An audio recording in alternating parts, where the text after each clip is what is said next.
हिंदी में यूपीएससी की तैयारी से संबंधित प्रोग्राम्स को देखने के लिए सब्सक्राइब करें स्टडी IQIAS हिंदी। हेलो दोस्तों, वेरी गुड मॉर्निंग। कैसे हैं आप सभी लोग? बहुत दिनों बाद आपसे मुलाकात हो रही है और इसके लिए आप सभी लोगों से क्षमा प्रार्थी हूं कि अपनी रेगुलर क्लास और पेड बैच में व्यस्तता के कारण आप लोगों का जो एक सेशन बना हुआ था टर्मिनोमिक्स का, यानी कि टर्मिनोलॉजी इन इकोनॉमिक्स में, उसमें आपकी रेगुलर क्लास आपकी ब्रेक हो गई। लेकिन चलिए, कोई नहीं, देर आए दुरुस्त आए। अब हम इसको कंटिन्यू करते हैं और आज हम लोग बात करेंगे टर्मिनोमिक्स का लेक्चर नंबर 21। ये 20 लिखा हुआ है, कोई दिक्कत नहीं है, गलती से लिख गया है 21। आज इसमें हम लोग मुद्रा बाजार और कह सकते हैं मुद्रा एवं बैंकिंग के टॉपिक पर हम लोग डिस्कस करेंगे। जैसा कि हम लोगों ने पहले ही डिस्कस किया हुआ है कि इसमें हम लोग क्या करते हैं कि हम कंसेप्ट को भी क्लियर करते हैं, साथ के साथ प्रीवियस ईयर के क्वेश्चन लेते हैं। लेकिन मैंने जो कंसेप्ट बनाया हुआ है वो थोड़ा उल्टा है कि मैं पहले टॉपिक को पढ़ा देता हूं, फिर उससे रिलेटेड आए हुए प्रीवियस ईयर के जितने भी क्वेश्चंस हैं, 10 वाले साल में, 15 साल में, 20 साल में जितने भी क्वेश्चंस आए हुए हैं, उन सभी को हम लोग डिस्कस करते हैं। ठीक है ना? तो अपना जैसा प्यार आप लोगों ने बनाया हुआ उसी तरीके से इसको कंटिन्यू बनाए रखिएगा और चैनल को सब्सक्राइब कीजिए, शेयर कीजिए, ज्यादा से ज्यादा लोगों को तो इसको पहुंचाने की कोशिश कीजिए। चलिए, most of welcome to all of you guys. हम लोग आज स्टार्ट कर रहे हैं मुद्रा एवं बैंकिंग। चलिए, इसमें आज हम लोग पहला लेक्चर ले रहे हैं। मुद्रा एवं बैंकिंग को शुरू करने से पहले हमको जानना पड़ेगा वित्तीय क्षेत्र। हम अच्छे से जानते हैं अर्थव्यवस्था के लिए, ध्यान रखना, अर्थव्यवस्था के किसी भी क्षेत्र के विकास के लिए हमें जरूरत पड़ती है वित्त की। और वित्त का जो प्रबंधन होता है वो दो जगह से होता है। एक होता है वित्तीय बाजार के माध्यम से, दूसरा राजकोषीय नीति के माध्यम से, यानी सरकार के द्वारा। ध्यान रखिएगा, एक सरकार वित्त का प्रबंधन करती है जिसके माध्यम से अपने देश के आर्थिक विकास की नींव रखती है, साथ के साथ योजना चलाती है, लोगों का कल्याण करती है, आधारभूत ढांचे का विकास करती है। और दूसरी तरफ आपका एक बाजार होता है जो अर्थव्यवस्था के लिए जरूरी वित्त का प्रबंधन करता है, यानी कि वह उद्योगों को, कंपनियों को विभिन्न प्रकार के ऋण, निवेश, तमाम तरह की चीजों को वो उपलब्ध कराता है। ठीक है ना? तो आज हम जो बात कर रहे हैं वो वित्तीय बाजार के बारे में बात करेंगे। यानी कि वित्त बाजार को हम कह सकते हैं एक ऐसा बाजार जहां वित्त का लेन देन किया जाता है। वित्त का क्या होता है? लेन देन होता है, ध्यान रखिएगा। और राजकोषीय नीति, जिसमें सरकार बजट का निर्माण करती है। क्या करती है? बजट का निर्माण करती है और देश की एक रूपरेखा बनाती है, देश के विकास की एक रूपरेखा बनाती है। ठीक है ना? तो ये दो चीजें हैं। लेकिन अब इसके आगे हम जो बात कर रहे हैं उसको समझिएगा कि वित्त बाजार के अंतर्गत, ध्यान रखना, इस वित्त बाजार में सबसे पहले हम बात करें तो वित्तीय बाजार को समझने की कोशिश कीजिए, क्योंकि अगर दोस्तों ये समझ में आ गया तो समझ लीजिए कि बहुत सारी चीजें क्लियर हो जाएंगी। ध्यान रखना, वित्तीय बाजार को मैंने बता दिया था कि ऐसा बाजार जहां पर वित्त का लेन देन होता है। ठीक है ना? सारी चीजें होती है। लेकिन अब यहीं पर समझने की कोशिश कीजिएगा, यह जो लेन देन होता है वो दो तरीके से होता है। इसके दो भाग कह सकते हैं वित्तीय बाजार के, यही हमारा टॉपिक है। एक है आपका मुद्रा बाजार, मनी मार्केट कहते हैं, और दूसरा है आपका वित्त, आपका पूंजी बाजार, जिसे हम कैपिटल मार्केट हम कह सकते हैं। ठीक है ना? Money market and capital market. बात आती है कि आखिर दोनों में अंतर क्या है, क्या चीजें हैं।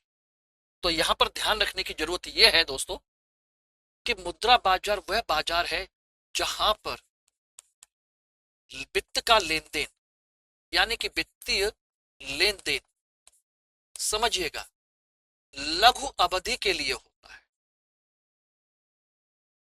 लघु अवधि के लिए होता है एक, और यहां पर जो लेन देन होता है वो दीर्घ अवधि के लिए होता है। दीर्घ अवधि के लिए होता है, ध्यान रखना, यानी कि 1 साल से ज्यादा के लिए। ये होता है 1 वर्ष से कम के लिए, और ये होता है 1 वर्ष से अधिक के लिए। अधिक के लिए यहां पर लेन देन होता है। Clear everybody? ध्यान रखिएगा, इसको प्रॉपर तरीके से समझिएगा क्या क्या है, कैसे कैसे है, फिर उसके बारे में मैं और भी चीजें आप लोगों को बताऊंगा क्या क्या चीजें हैं, ठीक है ना, एक वर्ष से कम कद के लिए। इसकी दूसरी बात क्या है, इसमें क्या क्या आता है, इसमें आती है बैंकिंग गतिविधियां, बैंक और एनबीएफसी आते हैं, नॉन बैंक फाइनेंस कंपनीज आती हैं इसके अंतर्गत। ध्यान रखिएगा, नॉन बैंक फाइनेंस कंपनीज आते हैं इसमें। और जबकि इसमें आता है आपका कौन, इसमें आता है आपका शेयर बाजार, शेयर बाजार आता है इसमें, ध्यान रखिएगा। एक दूसरा, इसमें इसकी जो नोडल एजेंसी है, जो इस पूरे व्यवस्था को देखती है, नोडल एजेंसी, ध्यान रखना, वो है आपकी आरबीआई। और दोस्तों इसकी जो नोडल एजेंसी है वो है सेबी, नोडल एजेंसी इसकी है SEBI, security exchange board of India, ये रिजर्व बैंक ऑफ इंडिया। तो मुद्रा बाजार में आपका क्या होता है, एक तरीके से मान के चलिए कि इसमें आपका होता है आरबीआई के द्वारा बैंकिंग और नॉन बैंकिंग फाइनेंस कंपनी के द्वारा व्यवस्था की जाती है वित्त की, और इसमें शेयर बाजार के द्वारा। अब बात आती है कि दोनों में और क्या डिफरेंस है। ध्यान रखिएगा दोस्तों, असली जो चीज बताने जा रहा हूं उसको बड़े गौर से सुन लीजिए, समझ लीजिए। मुद्रा बाजार में एक कंपनी जिसको भी चाहिए पैसा, कंपनी या उद्योग, और दूसरी तरफ है बैंक या NBFC, non bank finance companies. ये ध्यान रखिएगा, ये इनको ऋण देते हैं, क्या देते हैं, ऋण देते हैं, ध्यान रखना।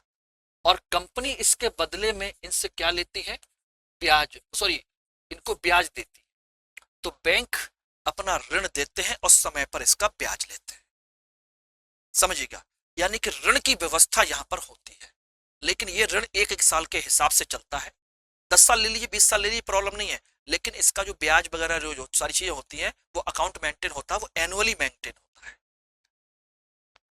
पूंजी बाजार में क्या होता है, पूंजी बाजार में भी ध्यान रखिएगा, यहीं पर सेम कंसेप्ट, यहां पर आपके उद्योग है, ध्यान रखना, इसमें उद्योग या कंपनी होती है,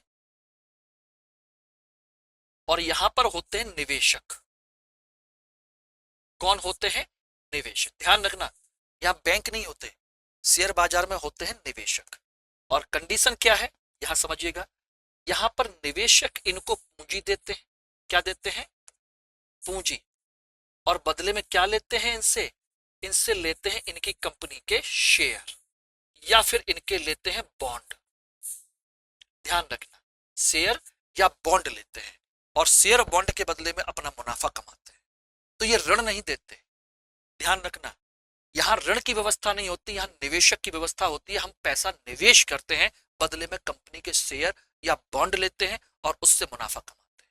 यहां पर क्या होता है, यहां बैंक या एनबीएफसी होते हैं, ये ऋण देते हैं और फिर बदले में ब्याज कमाते हैं। ये पहला और प्रॉपर तरीके से कंसेप्ट समझ लीजिए सटीक विश्लेषण का, ठीक है ना। ये डिफरेंस है दोनों के बीच में, क्लियर हो गया, समझ में आ गया ना, आ गया। तो ये मुद्रा बाजार है। अब बात आती है इसमें क्या क्या होता है, इसी के अंतर देख लीजिए। इस मुद्रा बाजार में मैंने बताया था कि बैंक और ये होते हैं, इसी के अंतर्गत आप इसमें देखेंगे तो आपके, सॉरी इसको रहने दीजिए, मैं आगे बता देता हूं। इसमें देखेंगे तो मुद्रा बाजार में एक होता है आपका मुद्रा का कंसेप्ट होता है, क्योंकि मुद्रा है तो नेचुरल सी बात है मुद्रा के बारे में पता होना चाहिए, मुद्रा के बारे में जानने की कोशिश करते हैं। मुद्रा का विकास, मुद्रा के प्रकार, मुद्रा की आपूर्ति, मुद्रा स्फीति, एक तरफ तो होती है मुद्रा, और दूसरी तरफ क्या होता है, इसमें दूसरा होता है मुद्रा बाजार। बाजार, बाजार क्या होता है, बाजार में उसके प्रकार देखेंगे, संगठित बाजार, असंगठित बाजार। बाजार के उपकरण देखेंगे, किन किन उपकरणों से ये बाजार का लेन देन होता है। उसमें देखेंगे बैंकिंग प्रणाली, यानी कि बैंक और नॉन बैंक कौन कौन से हैं, कब कब डेवलपमेंट हुए, कौन कौन से डेवलपमेंट हुए, किस तरीके से डेवलपमेंट हुए, सारी की सारी बैंकिंग प्रणाली। और फिर आरबीआई इसकी नोडल एजेंसी वो इसको कैसे मैनेज करती है, किस तरीके से मैनेज करती है, उसकी मौद्रिक नीति को इसमें जानने की कोशिश करेंगे। तो बात समझ में आ गई नहीं आ गई? तो हमने वित्तीय बाजार देखा, वित्तीय बाजार के बाद में हमने जानने की कोशिश की कि मुद्रा बाजार होता है, पूंजी बाजार होता है, दोनों के अंतर को जानने की कोशिश की। अब मुद्रा बाजार के अंतर्गत हम दो चीजें देख रहे हैं। एक, मुद्रा, मुद्रा क्या होती है, मुद्रा के विकास कैसे हुआ, मुद्रा कितने प्रकार की होती है, ठीक है ना, मुद्रा की आपूर्ति कैसे होती है और उसका मुद्रा स्फीति से क्या लेना देना है। दूसरी तरफ हम देखेंगे उसका बाजार, यानी मुद्रा बाजार परिभाषा हमने देख ही ली है। अब मुद्रा बाजार के प्रकार, मुद्रा बाजार के उपकरण, मुद्रा बाजार की बैंकिंग प्रणाली, नॉन बैंकिंग प्रणाली और उसकी नोडल एजेंसी आरबीआई के बारे में जानने की कोशिश करेंगे। क्यों दोस्तों, ये स्ट्रक्चर और ये डिफरेंस क्लियर हुआ कि नहीं हुआ? Everybody please give in the answer, ठीक है ना, समझ में आ गया? यस, इसी तरीके से प्रॉपर तरीके से कवर करते चलिए आराम से। देखिए हम इस क्लास में प्रॉपर तरीके से सारी चीजों को कवर कर रहे हैं। बेशक यूट्यूब की क्लास है, लेकिन समझ लीजिए किस तरीके से हमको पढ़ना होता है, किस तरीके से हमें करना होता है, ठीक है ना। और इसी कंसेप्ट में आप लोगों को एक चीज आपको इन्फॉर्मेशन दे देते हैं, जिन लोगों को पता है तो ठीक है, जिन लोगों को नहीं पता है उन लोग बता देते हैं कि हिंदी का नया बैच सुबह 8 बजे 23 तारीख से स्टार्ट हो रहा है, यानी कि कल से। ओके, कल से सुबह 8 बजे मॉर्निंग बैच स्टार्ट हो रहा है, बैच नंबर 4। ये आपका जीएस फाउंडेशन पीटीआई बैच है। इंग्लिश का आपका 24 तारीख से और ये इंग्लिश का 18 तारीख से स्टार्ट हो चुका है। मॉर्निंग में भी एक नया बैच स्टार्ट हो रहा है जिसकी सूचना आपको कल मिल जाएगी, ठीक है ना, ध्यान रखिएगा। मॉर्निंग में भी सुबह 8 बजे स्टार्ट हो रहा है, एक बैच ये कंप्लीट हो चुका है। और इसकी जो फीस है वो आपकी फीस जो पहले थी सेम वही है, 24,999 रुपए आपकी इसकी फीस है। और ये आपकी जो फीस है आपके समझ सकते हैं पूरे 1.5 साल के 18 महीने के कोर्स की फीस है, यानी 2025 का टारगेट। लेकिन ये फीस दोस्तों तभी एप्लीकेबल होगी जब आप एम के लाइव कोड इस्तेमाल करेंगे। अगर आप चाहते हैं कि मैं और अच्छे तरीके से पढ़ाऊं, आप लोग का सफल सिलेक्शन हो, ठीक है ना, आप सफलता के सीढ़ियों को आगे बढ़ाएं, सारी चीजें हो, तो आप से बस मैं इतना ही कहूंगा, बैच को ज्वाइन करिए, हमारे साथ जुड़िए, स्पेशली मेरे साथ जुड़ने की कोशिश कीजिए और फिर हम और आप सब मिल करके आपको उस सफलता तक पहुंचाने की कोशिश करेंगे जो आपने सपना देखा है। और फीस कोई दोस्त बहुत बड़ी बात नहीं, बहुत बड़ा अमाउंट नहीं है। आज की डेट में लाखों रुपए लगते हैं, आपको घर बैठे बेहतर तरीके से सिस्टमेटिक तरीके से सारी चीजें मिल रही हैं। और सोचिए आपको 4 स्टेज में पूरे के पूरे कंसेप्ट को क्लियर किया जाएगा। इसमें देखिए पहले आपका फाउंडेशन कोर्स तैयार कराया जाएगा, फिर प्री के लिए अलग से क्लास कराई जाएगी, फिर मेंस के लिए अलग से क्लास होगी, मेंस के लिए रेजिडेंशियल प्रोग्राम भी होगा जिसमें आप दिल्ली में आकर के 4 महीने हमारे प्रमाइस पर यहाँ रहेंगे, खाना पीना रहना सारा हमारे संस्थान की तरफ से होगा और सारे टीचर, सारे फैकल्टी, सारे मेंटर्स आपके साथ खड़े रहेंगे आपके मेंस की प्रिपरेशन कराने के लिए, एक एक चीज की आंसर राइटिंग कराने के लिए। सोचिएगा। और फिर उसके बाद इंटरव्यू सेशन होगा रिटायर्ड आईएएस, आईपीएस, आईएफएस अधिकारियों के साथ मिलकर के आपका पर्सनैलिटी डेवलपमेंट। सोचिए मात्र 25,000 रुपए में, और क्या चाहिए। सिस्टमेटिक सारी तरीके से सारी चीजें आपको मिल रही हैं। और स्टडी आईक्यू की एक चीज आप अच्छे से जानते होंगे कि स्टडी आईक्यू में जो फैकल्टी है वो कभी भी इधर उधर की कोई बातें नहीं करते, ना इधर उधर की कोई चीजें डिस्कस करते हैं, टू द पॉइंट पढ़ाई पर बात करते हैं। यही पहचान है, ठीक है ना, ध्यान रखिएगा। तो जल्द से जल्द इस बैच को ज्वाइन करिए और हम लोगों को जो थोड़ा सा सपोर्ट है बच्चों तक पहुंचाने का, उसको चैनल को सब्सक्राइब और शेयर जरूर कर दीजिएगा। बाकी बैच ज्वाइन करिए, एम के लाइव कोड इस्तेमाल करना मत भूलिए, ध्यान रखिएगा। और जिन लोगों ने अभी तक मुझसे कांटेक्ट नहीं किया है, मेरा टेलीग्राम चैनल ज्वाइन नहीं किया है या मेरा इंस्टाग्राम को फॉलो नहीं किया है, तो किसी तरह कोई डाउट है दोस्तों तो एम के लाइव कोड तो आप जानते ही हैं, Manoj Kumar Telegram channel, Instagram, mail ID ये है और ये आपका टेलीग्राम का वार कोड है जिसके थ्रू आप मुझसे कनेक्ट हो सकते हैं। जिन लोगों ने अभी तक नहीं ज्वाइन किया है वो ज्वाइन कर लीजिए, जिससे आपको करंट वगैरह सारी चीजें आपको मिलती रहे, इंपॉर्टेंट टॉपिक की इंफॉर्मेशन मिलती रहे, क्लासेस का रेगुलर आपको फीडबैक मिलता रहे और जो मैं पढ़ा रहा हूँ इसकी सारी जो पीपीटी है, पीडीएफ है, वो आपको प्रॉपरली वहां पर मिलती है। सोचिएगा, तो इसको कर लीजिए जल्दी फटाफट। और अब हम बात करते हैं, वो है सबसे पहले मुद्रा। मुद्रा के बारे में जानने की कोशिश करते हैं कि आखिर मुद्रा होती क्या है। ध्यान रखिए, मुद्रा की परिभाषा देखें तो सिंपल सा है। मुद्रा क्या होती है? विनिमय का माध्यम होती है। क्या है दोस्तों? मुद्रा आपका विनिमय का माध्यम है, मीडियम ऑफ एक्सचेंज कहते हैं। किसी वस्तु की अदला बदली करने का एक माध्यम है। वरना सोचिए, कपड़े में जूते, जूते से लोहे का सामान, सामान से सोना, सोने की जेवर कैसे खरीदेंगे, कैसे बेचेंगे, कैसे मैनेज करेंगे? किसी के पास लकड़ी का सामान हो, उसको सोने का जेवर खरीदना है, तो सोचिए सुनार क्या करेगा उस लकड़ी के सामान का। इसीलिए माध्यम बन जाता है रुपया, पैसा, मुद्रा। ठीक है ना? दूसरा क्या है? यह मूल्यों का मापक भी है। मूल्यों का मापन है, मूल्यों का मापन, मापक है। जैसे ये पेन है, ये कितने रुपए का है, कैसे तय करो? कितने कपड़े आएंगे, कितने जूते आएंगे, कितने चप्पलें आएंगे, कितने लकड़ी का सामान आएगा, कितने बार मेरे बाल, नाई जो है मेरे कितने बार बाल काट देगा? सोचना, कौन दर्जी मेरे कपड़े सिल देगा? इस पेन से कैसे तय करेंगे? इसीलिए किस वस्तु की कीमत क्या है, ये भी यह बताता है। माध्यम तो है ही है, साथ के साथ मूल्यों का मापन भी करता है।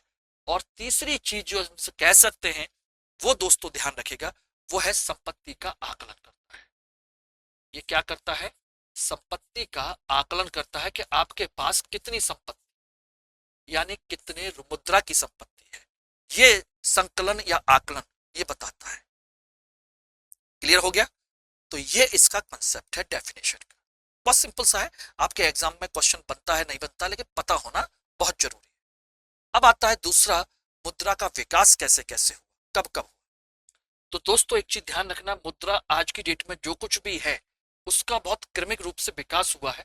ध्यान रखना, सबसे पहले जो चलती थी वो मुद्रा नहीं चलती थी, बल्कि सबसे पहली जो प्रणाली है वो थी आपकी वस्तु विनिमय प्रणाली। यानी कि वस्तुओं से ही दूसरी वस्तु खरीदी जाती थी, वस्तुओं की अदला बदली। ध्यान रखिएगा, पहले वस्तु विनिमय प्रणाली थी। दूसरी इसके बाद में आई धातु मुद्राएं आई।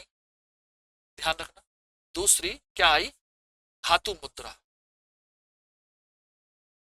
इनमें सबसे पहले सोना चांदी, सोना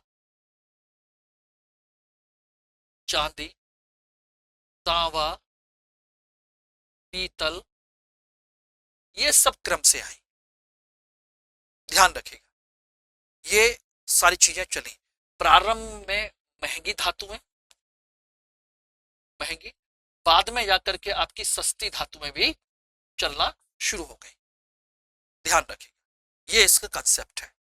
अगर हम बात करें इन धातु मुद्राओं को, तो ये धातु जो मुद्राएं हैं, ध्यान रखना, वर्तमान में अगर मैं बात करूं तो इन धातु मुद्राओं को हम क्या कहते हैं?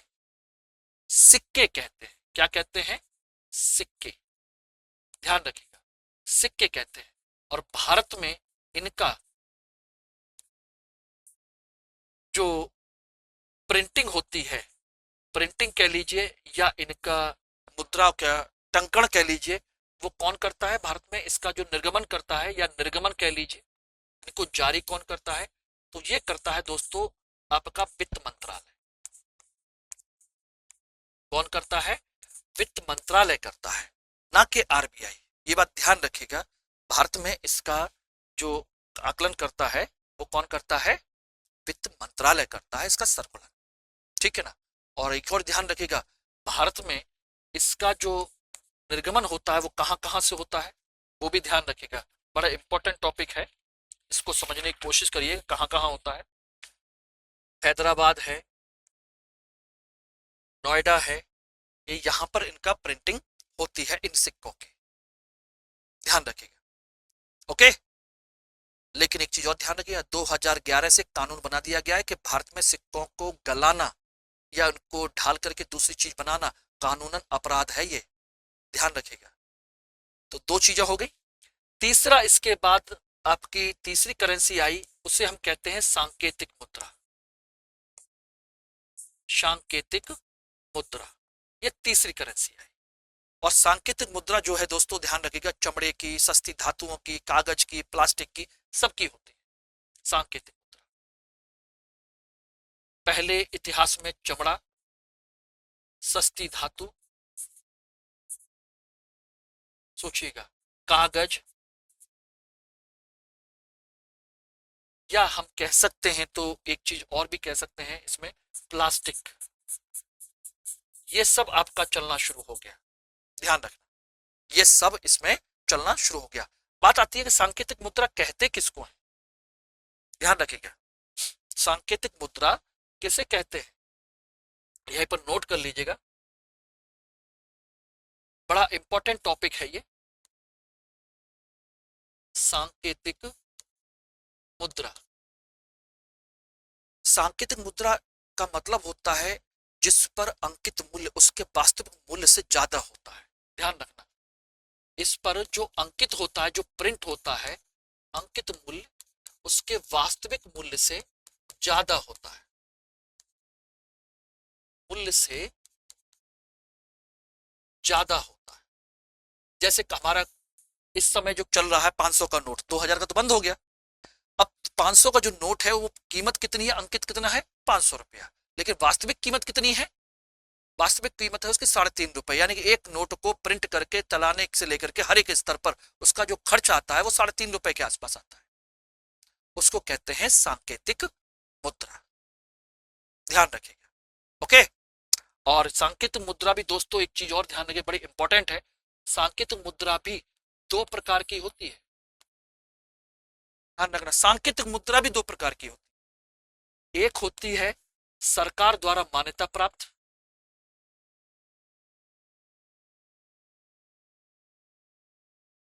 सरकार द्वारा मान्यता प्राप्त, और दूसरी होती है गैर मान्यता प्राप्त, गैर मान्यता प्राप्त, ध्यान रखिए, मान्यता प्राप्त और गैर मान्यता प्राप्त। मान्यता प्राप्त होती है, उसमें क्या आते हैं, उसमें आते हैं आपके नोट आते हैं या आपके सिक्के आते हैं, ध्यान रखिए।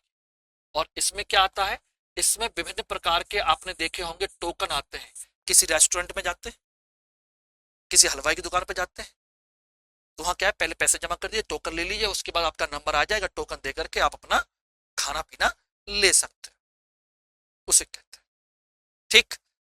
सरकार के द्वारा मान्यता प्राप्त जो होती है इसी को, जो सरकार के द्वारा मान्यता प्राप्त सांकेतिक मुद्रा होती है, इसी को बड़ा एक अच्छा नाम और जानते हैं, इसी को कहते हैं फिएट मनी। क्या कहते हैं, फिएट मनी भी कहते हैं, बड़ा अच्छा सा नाम है, बड़ी चर्चा होती है इसकी, ध्यान रखना, इसी को फिएट मनी कहा जाता है, सरकार के द्वारा मान्यता प्राप्त टोकन करेंसी, ध्यान रखना। और एक चीज और आपको बता दें, इसी को हम लोग क्या कहते हैं, इसी को वैधानिक मुद्रा भी कह सकते हैं, ध्यान रखिएगा, इसी को हम क्या कह सकते हैं, ध्यान रखिएगा, इसी को हम वैधानिक मुद्रा भी कह सकते हैं, क्योंकि ये भी इसी से बनी हुई है, वैधानिक है क्योंकि सरकार के द्वारा मान्यता प्राप्त है, इसलिए वैधानिक मुद्रा भी कहते हैं। और इसको भी सुन लीजिए, खास बात क्या है कि वैधानिक मुद्रा भी क्या एक ही प्रकार की होती है, लीगल मनी, सरकार के द्वारा मान्यता प्राप्त वैधानिक मुद्रा, जिसे हम क्या कहते हैं, फिएट मनी भी कह लेते हैं, यह भी दो प्रकार की होती है, ध्यान रखना, कितने प्रकार की, दो प्रकार की। अब कहो सर आप तो इसमें से एक की बात में से दूसरी बात में तीसरी बात निकालते ही चले जा रहे हैं, यस, यही तो पढ़ना है बेटा, इसलिए तो मैं कहा कि प्रॉपर बैच को ज्वाइन करेंगे तो और मजा आएगा, जब YouTube पर हम इतना पढ़ा रहे हैं आप लोगों के लिए, सोचिए तो आगे क्या हो, क्यों दोस्त, हम ये नहीं कह रहे कि अंतर कर रहे हैं, लेकिन हमको इस लेवल पर पढ़ना जरूरी है, क्वेश्चन यहीं से बनते हैं। दो प्रकार की होती है, एक सीमित वैधानिक मुद्रा होती है और एक होती है असीमित। सीमित का मतलब क्या है, सीमित में आते हैं आपके सिक्के और इसमें आते हैं नोट। आप कहोगे इसका मतलब क्या होता है, वैधानिक मुद्रा का मतलब होता है, लीगल टेंडर का मतलब होता है सरकार के द्वारा मान्यता प्राप्त होती है और कोई भी व्यक्ति इसे लेने से मना नहीं कर सकता। ध्यान रखना, इसे कोई भी व्यक्ति लेने से मना नहीं कर सकता।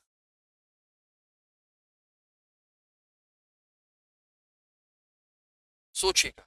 दूसरा, इसमें क्या होता है, इसको सरकार या आरबीआई इसमें गारंटी देती है। क्या देती है? गारंटी, कि हम ग्राहक को इतना रुपया देने का वचन देते हैं, इतने रुपए का सामान देने का वचन देते हैं। ध्यान रखिएगा। और इसमें जो बात कर रहा था कि सीमित वैधानिक मुद्रा, असीमित वैधानिक मुद्रा, इसका मतलब होता है, सीमित का मतलब होता है इसमें आप 2 लाख रुपए से ज्यादा के सिक्के लेने से मना कर सकते हो। बस इसमें 2 लाख रुपए से ज्यादा के सिक्के लेने से मना कर सकते हो, और इसमें मना नहीं कर सकते।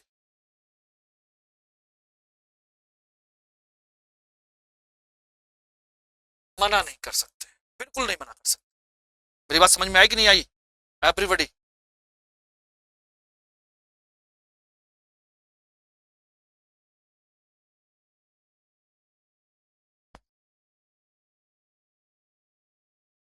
ठीक है। तो ये आपका एक कंसेप्ट था जो मैंने आपको बता दिया, विकास कैसे कैसे हो। ठीक। उसके बाद देखा जाए तो एक प्लास्टिक मुद्रा और चली। ध्यान रखिएगा, एक नई मुद्रा और प्रचलित हुई जिसे हम क्या कहते हैं?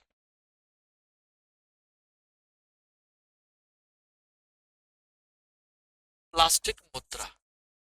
और वर्तमान में प्लास्टिक मुद्रा कौन कौन सी चल रही है? प्लास्टिक मुद्रा में आपके चल रहे हैं एटीएम कार्ड, एटीएम या डेबिट कार्ड। ठीक। इसी में आपके क्रेडिट कार्ड, इसी में आपके प्रीपेड कार्ड,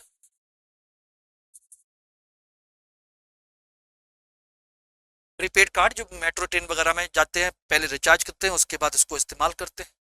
ये सारे के सारे ये रहे। इसी में एक चीज और कर सकते हैं जो आपके एग्जाम में पूछी जा सकती है, और वो है आपकी भविष्य की मुद्रा, फ्यूचर मनी किसे कहते हैं? वो होती है आपकी क्रेडिट कार्ड को कहते हैं। क्रेडिट कार्ड को फ्यूचर मनी कहते हैं। तो ये है आपके मुद्रा के विकास, कैसे कैसे क्या क्या हुआ भारत के संदर्भ में। मैंने आपको डिटेल में मैंने काफी कुछ बता ही दिया है। ठीक है ना? ध्यान रखिएगा एवरीबॉडी। क्लियर हो गया? तो सांकेतिक मुद्रा जिसका अंकित मूल्य वास्तविक मूल्य से ज्यादा होता है। वैधानिक मुद्रा आप समझ ही गए क्या क्या चीजें होती है, ये मैंने सब एक साथ मैंने आपको बता दी। अब आते हैं मुद्रा के प्रकार को लेकर के एवरीबॉडी। मुद्रा के प्रकार को लेकर के हम बात करें तो इसमें एक चीज ध्यान दीजिएगा। इसमें मैंने आपको पहले बताया, आपको वैधानिक मुद्रा, दूसरा बताया मैंने सांकेतिक मुद्रा, ये ऑलरेडी मैं आपको बता चुका हूं। सोचिएगा, इसी में मैंने आपको बताया फिएट मनी, फिएट मुद्रा। सोचिएगा एवरीबॉडी, क्लियर हो गया? तो ये 3-4 चीजें मैं ऑलरेडी आपको चर्चा में ही बता चुका हूं। फ्यूचर मनी क्या होती है, ये सारी चीजें क्या होती हैं, ये मैंने सब आपको बता दी। अब इसमें हम बात करें तो इसमें देख सकते हैं एक होती है मानक मुद्रा, स्टैंडर्ड मनी।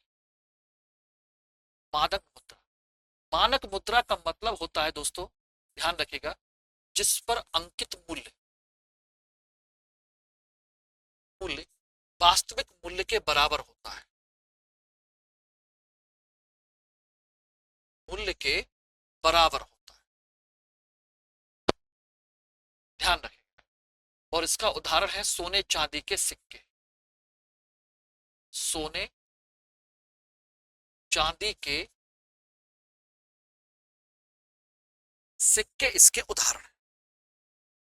ठीक है ना, क्योंकि सोने का कीमत भी उतनी ही होगी जितनी उसकी है। सिक्के की कीमत है उतनी ही सोने के सिक्के हुए ग्राम के हिसाब से कीमत लगती है उसकी, आप जानते हैं। अब इसके अलावा कुछ मुद्राएं और भी होती है, उनको भी देख लीजिए। इनके अलावा और कौन कौन सी मुद्रा है यहां पर देखेंगे तो आपकी एक है हार्ड मनी। हार्ड मनी और दूसरी है जिसे हम कह सकते हैं हार्ड के बाद सॉफ्ट मनी।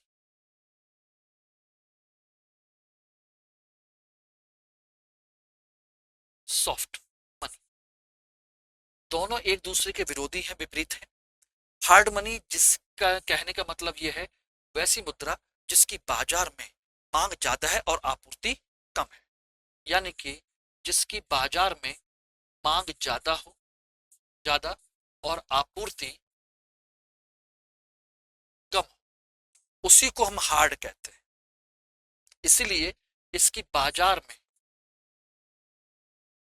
इसकी क्या होती है, कीमत ज्यादा हो।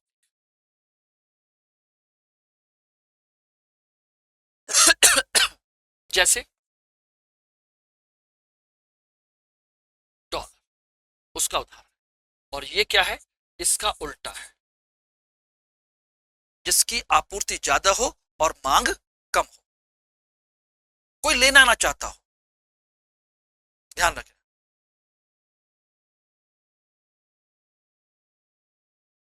ठीक है ना, ध्यान रखिएगा।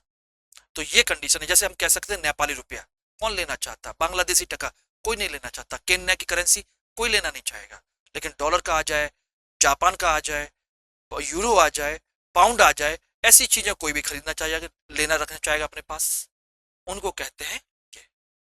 अब इसी में एक और देख लीजिए, ये रही आपकी, एक है हॉट मनी। हॉट मनी बोले तो गर्म मुद्रा, ऐसी मुद्रा जो बहुत ही ज्यादा अस्थिर होती है, पलायन की प्रवृत्ति ज्यादा होती है, यानी कि अस्थिर प्रवृत्ति की मुद्रा, अस्थिर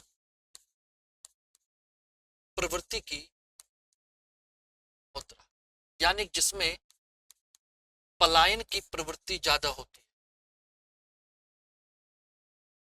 पलायन की प्रवृत्ति ज्यादा है, यानी कि वो रुकती ही नहीं है। जैसे आप गर्म सिक्के को, गर्म चीज को हाथ में रखेंगे, वो तुरंत छोड़ देते हैं, वो रुकती नहीं, कोई पकड़ ही नहीं सकता। ध्यान रखना। तो ऐसी मुद्रा कौन सी होती है दोस्तों? ऐसी मुद्रा कोई मुद्रा नहीं होती, बस एक रूप होता है। ऐसी मुद्रा जनरली जो शेयर बाजार में निवेश होती है, शेयर बाजार में निवेश की जाने वाली मुद्रा, निवेश की जाने वाली मुद्रा, इसी को कहते हैं गर्म मुद्रा। क्यों, ऐसा क्यों? क्योंकि शेयर बाजार में जो व्यक्ति पैसा लगाता है वो मुनाफा कमाने के लिए लगाता है। तो जहां पर भी उसको दिखाई देता है कि जरा सा भी कुछ मुनाफे की कोई प्रॉब्लम हो रही है, तुरंत पैसा निकाल करके दूसरे शेयर बाजार में, दूसरी कंपनी में लगा देता है, किसी दूसरे शेयर बाजार में लगा देगा, किसी दूसरे देश में लगा देगा। ये रुकता है, रुकता नहीं, इसे कहते हैं। ठीक है ना, क्लियर हो गया। अब इसके अलावा एक और होती है जिसको हम कह सकते हैं हेलीकॉप्टर मनी। हेलीकॉप्टर मनी, ये चर्चा आपने काफी सुनी होगी, नहीं सुनी तो याद रखिएगा। हेलीकॉप्टर मनी ये क्या होती है?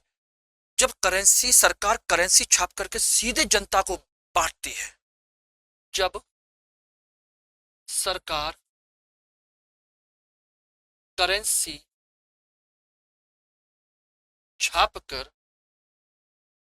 सीधे जनता को बांटती है, तो ऐसी मुद्रा क्या कहलाती है?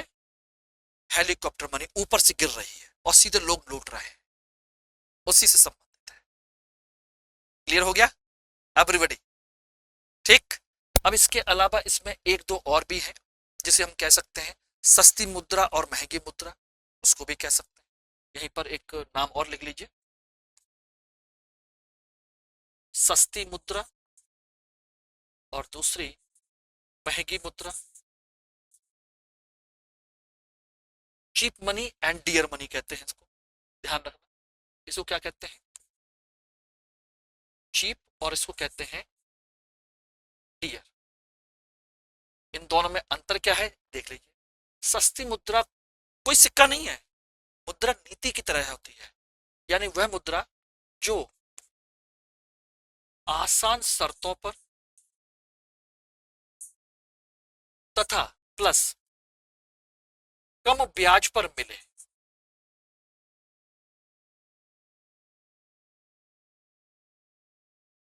कम ब्याज पर मिलती हो उसे कहते हैं हम सस्ती मुद्रा, और ये ठीक इसका उल्टा होता है।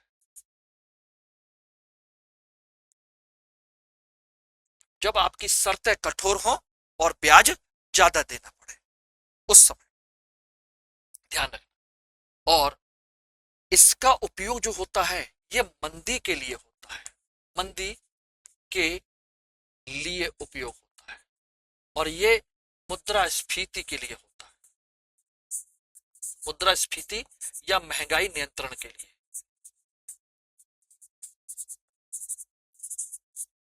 ये मंदी के नियंत्रण के लिए और ये महंगाई के नियंत्रण के लिए उपयोग में लाई जाती है नीति। ये है आपके विभिन्न प्रकार के ये। इसके अलावा और देखना चाहें तो प्रकार देख सकते हैं, बहुत इंपॉर्टेंट है। एक नाम आपने सुना होगा, बैंक मनी। बैंक मनी, उन्हें बैंक मनी भी होती है, नहीं सुना तो सुन लीजिए बेटा।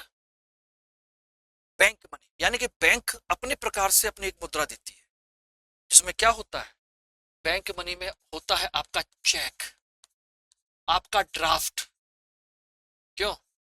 चेक भी एक प्रकार से मुद्रा के रूप में काम करती है कि नहीं करती? लाओ तुम भाई सामान दे जाओ तो चेक ले जाओ, बाद में बैंक से ले लेना। Draft, overdraft. ओवरड्राफ्ट तो याद आ रहा होगा, जनधन खाते पर 10,000 रुपए सरकार देती है, बैंक देती है कि जनधन खाता खुलवा लीजिए, कभी जरूरत पड़े तो इसमें से पैसा निकाल लीजिए बिना किसी उसके। और क्या करती है? ई पेमेंट। ये सब आपके बैंक मनी के हिस्से हैं, प्रकार है, ठीक है ना। एक आपने नाम और सुना होगा, डिजिटल करेंसी। अगर इसका नहीं सुना तो फिर पढ़ना बेकार है। डिजिटल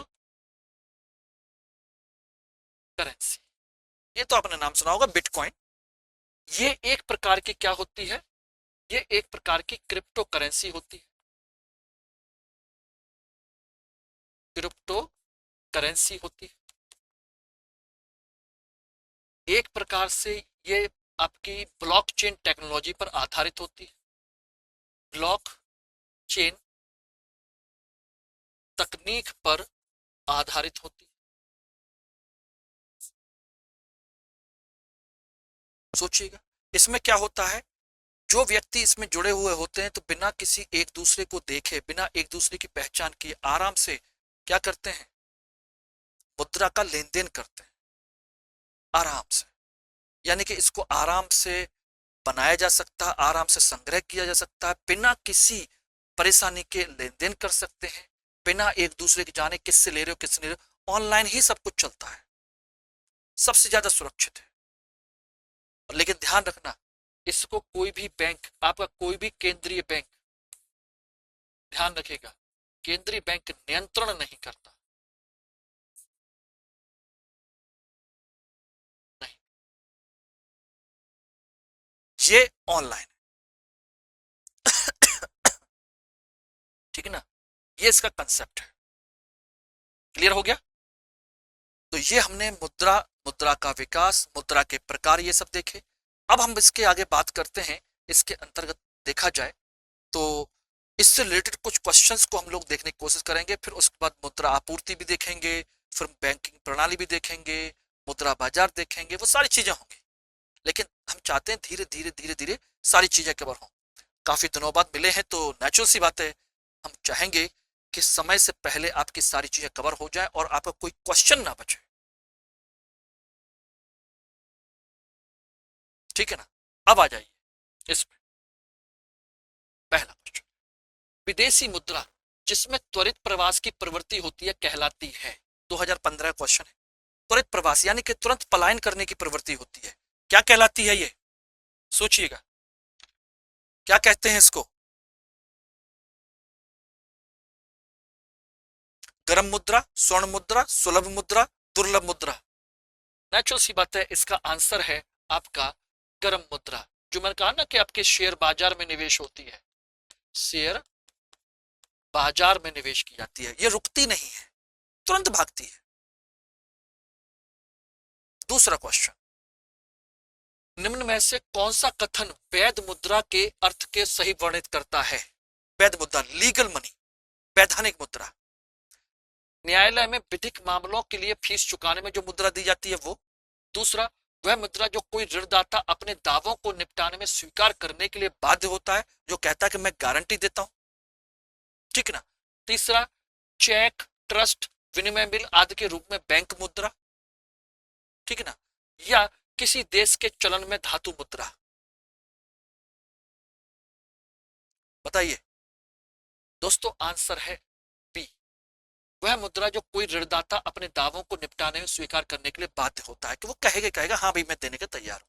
जैसे आरबीआई कहता है कि मैं धारक को इतने रुपए अदा करने का वचन देता हूं, वो देगा, कंपलसरी है, ठीक है ना। अब आ जाइए तीसरा, भारत में कागजी मुद्रा पहली बार कब शुरू की गई? कागजी मुद्रा,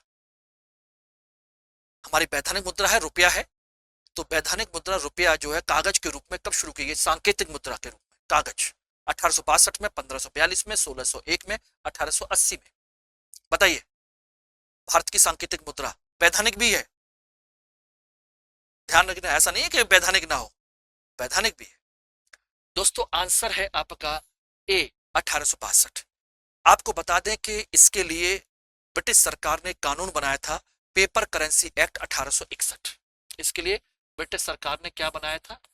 पेपर करेंसी एक्ट 1861। और इसके तहत ही, इसी के तहत 1862 में कागजी मुद्रा शुरू की गई।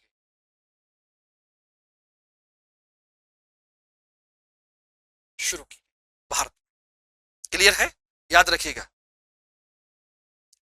चौथा क्वेश्चन, भारत में सिक्के जारी करने के लिए कौन अधिकृत है? ये तो आप जानते ही होंगे, रिजर्व बैंक ऑफ इंडिया, वित्त मंत्रालय, state bank of India, national stock exchange. मुझे बताने की जरूरत नहीं है, ठीक है ना। आंसर है वित्त मंत्रालय। ठीक, चलिए अगला क्वेश्चन, भारत में सिक्कों की ढलाई कहां होती है? 2008 का क्वेश्चन है। दिल्ली, मुंबई, कोलकाता, दिल्ली, कोलकाता, हैदराबाद, मुंबई, दिल्ली, बेंगलुरु, मुंबई, कोलकाता, हैदराबाद, और कहां? बताइए चारों में से। दोस्तों इसका आंसर है मुंबई, कोलकाता और हैदराबाद। ये तीन तो है ही है, एक चौथा और भी है जो 1988 से नोएडा में और शुरू किया गया। पहले इसमें तो होता ही था, 1988 से नोएडा में इसकी प्रिंटिंग और शुरू, नोएडा भी जुड़ गया। इस तरीके से मुंबई, कोलकाता, हैदराबाद और नोएडा। क्लियर, ठीक है एवरीबॉडी।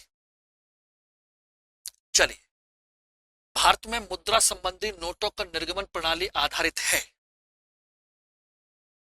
आनुपातिक कोष पर, न्यूनतम कोष प्रणाली पर, स्थिर विनिमय दर प्रणाली पर, पूर्ण परिवर्तनशीलता प्रणाली पर।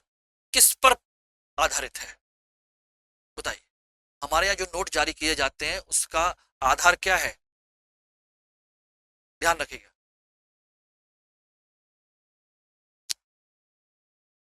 चल, इसका आंसर है दोस्तों न्यूनतम कोष प्रणाली।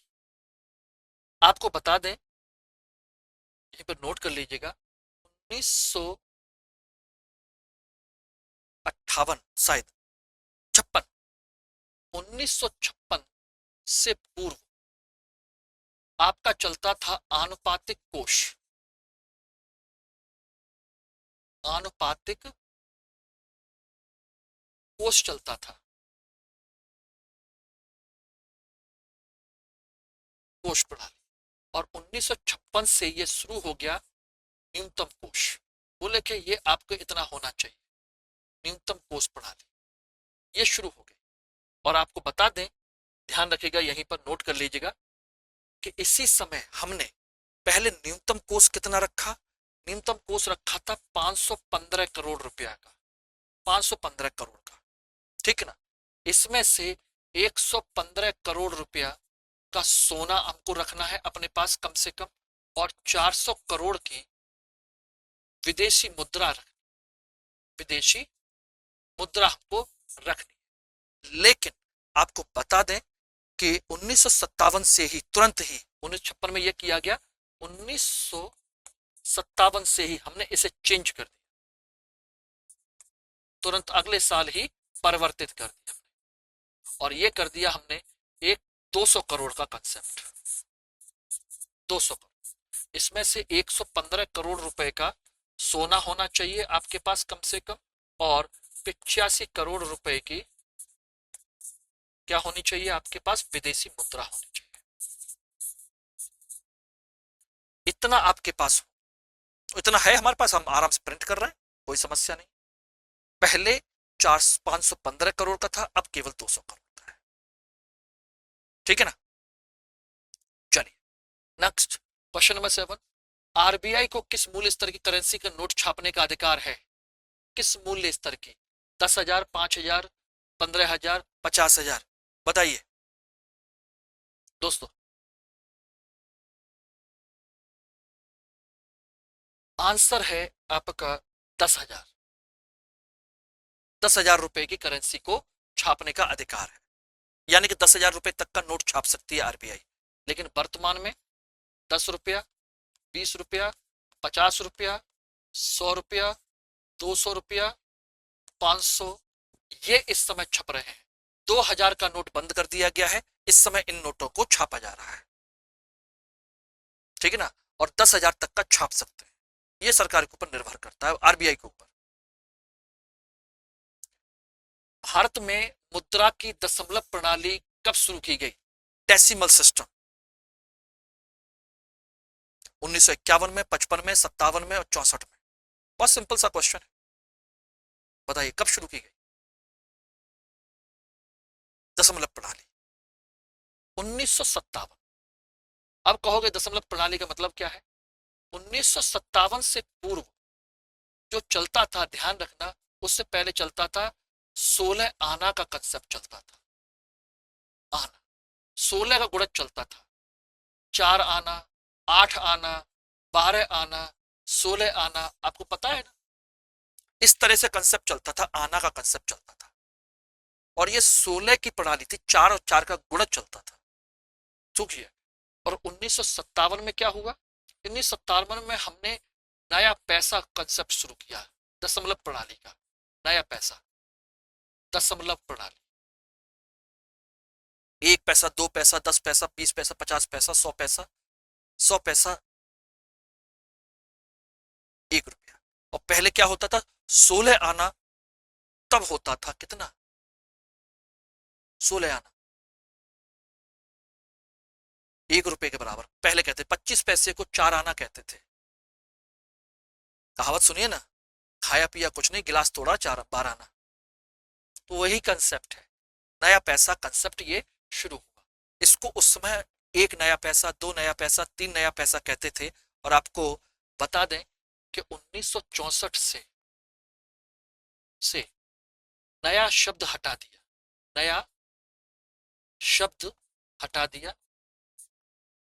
हटाया, और इसकी जगह पर क्या शुरू हो गया? केवल पैसा शब्द शुरू। 1964 से क्या कहने लगे? पैसा।